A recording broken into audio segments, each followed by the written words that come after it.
Bonjour. Alors, on va travailler maintenant sur Vue.js. Vue.js, une librairie JavaScript qui est devenue carrément un framework JavaScript. Euh, à peu près, c'est la même famille que donc les React, les Angular. Vue a tendance à être plus léger que ces autres frameworks. Euh, mais il fait partie de toute cette famille. C'est le troisième très connu qui existe. Alors j'en parlerai vraisemblablement plus tard.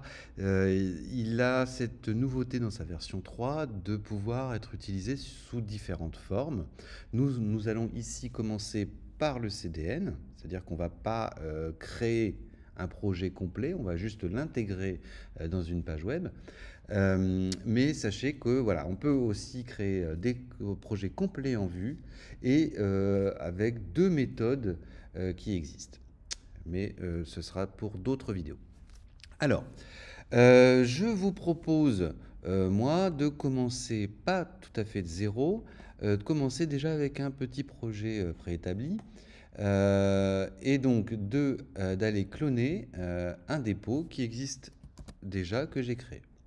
Alors, donc, dans le cours, vous avez cette ligne à copier dans votre console, donc un git clone et l'adresse du git que je vous mets à disposition. Et ensuite, vous voyez, le cd, ça sera pour rentrer dans le dossier. Donc, si je valide ça, il va aller me charger le projet. Ensuite, je rentre dans code, donc j'espère que vous connaissez déjà cette méthode, sinon passez par le Finder ou l'explorateur Windows. Très bien. Alors, j'ai déjà intégré quelques petites choses pour que ce soit plus agréable à la vue. Un style CSS avec déjà des classes et un peu de mise en page dans ce que j'ai fait.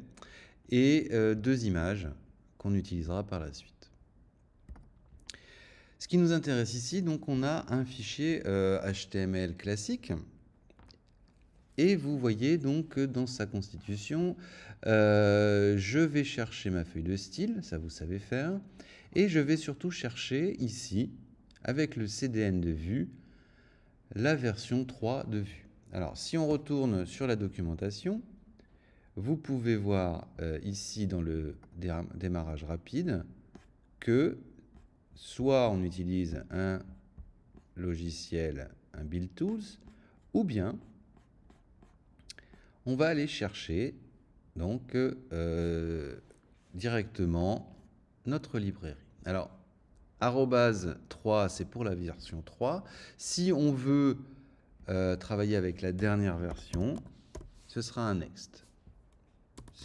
Ça donne aujourd'hui la même chose. Quand ils auront fait des mises à jour, évidemment, ça ne donnera pas la même chose. Ensuite, on s'ajoute un fichier main.js. Vous voyez ici, j'ai importé un fichier JS pour respecter quand même les conventions d'écriture, à savoir mettre le moins possible ou pas du tout de JavaScript dans notre HTML. Dans mon main.js, j'ai pour l'instant pas grand-chose, j'ai juste une constante. Et je me suis préparé une div avec l'ID app et du texte. Je vous invite à installer sur VS Code l'extension Live Server. Cette extension-ci qui me permet directement de lancer un petit serveur et comme ça je pourrais faire des mises à jour en direct. Voilà. Hop. Donc, allons-y. On continue. Je vais modifier mon main ici pour créer ma première application vue. Donc, je peux supprimer ça. Et qu'est-ce que je vais faire? Je vais déclarer mon application. Donc, app. Et qu'est-ce que c'est? Donc, je vais chercher dans la librairie Vue la méthode de création d'application createApp. Cette méthode, cette fonction a des paramètres que je vais mettre entre accolades. La première, ce sera le moyen d'envoyer des données dans mon application. Donc ces données passent par data. Et donc dans ce data, je vais renvoyer un premier élément que je vais appeler product. Et ce product, on va faire en sorte que ce soit des chaussettes. Ok, ça j'enregistre. L'application, elle est créée, d'accord? Cependant, c'est pas suffisant. Il faut qu'on puisse la faire ressortir côté HTML. Alors c'est pour ça qu'on a créé ici cette div. En dessous de mon import, je vais aller, donc ce que Vue appelle monter, je vais aller monter mon application. Hop. Alors comment on fait ça? Eh bien, on déclare l'application à monter, mounted app, et on dit que c'est app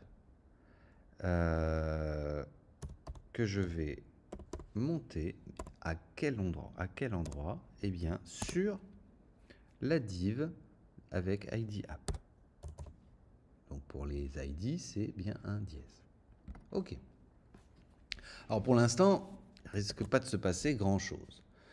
Ce que je vais faire, c'est que je vais utiliser la donnée tout à l'heure qu'on avait dans data, ici, et je vais aller l'utiliser directement dans ma div.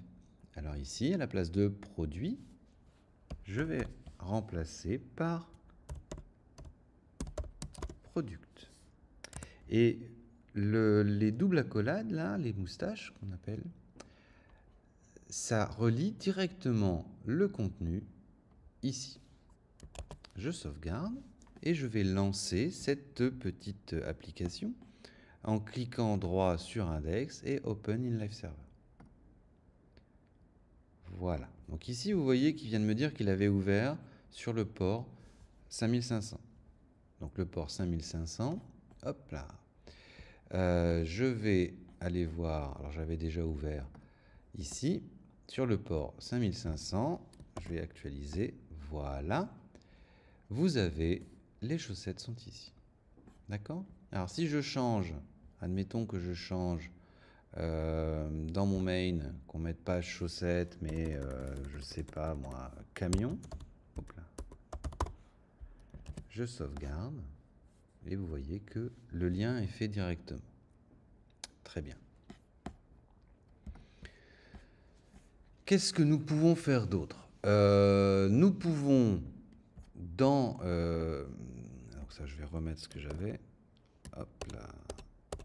Voilà. Nous pouvons, par exemple, utiliser des méthodes JavaScript à l'intérieur de ces moustaches. Si je veux, par exemple, mettre en majuscule cette donnée, j'utilise la fonction JavaScript to uppercase, voilà.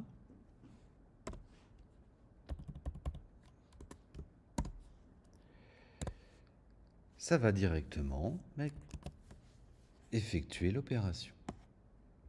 Et voilà, vous voyez, les chaussettes sont passées en majuscule. Très bien. Pour obtenir l'intégralité de ce code-là, en réalité, on vient de cloner un dépôt. Du coup, ici, je suis sur la branche introduction début, intro début. Si vous cliquez ici, vous avez la liste des étapes et il vous nous reste à aller à intro fin.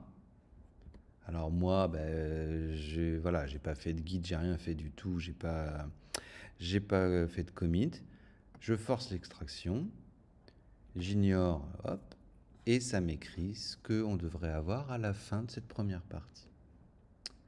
Et j'utiliserai cette méthode à chaque fois, enfin vous utiliserez cette méthode si vous voulez voir la correction. Voilà. À la prochaine. Merci.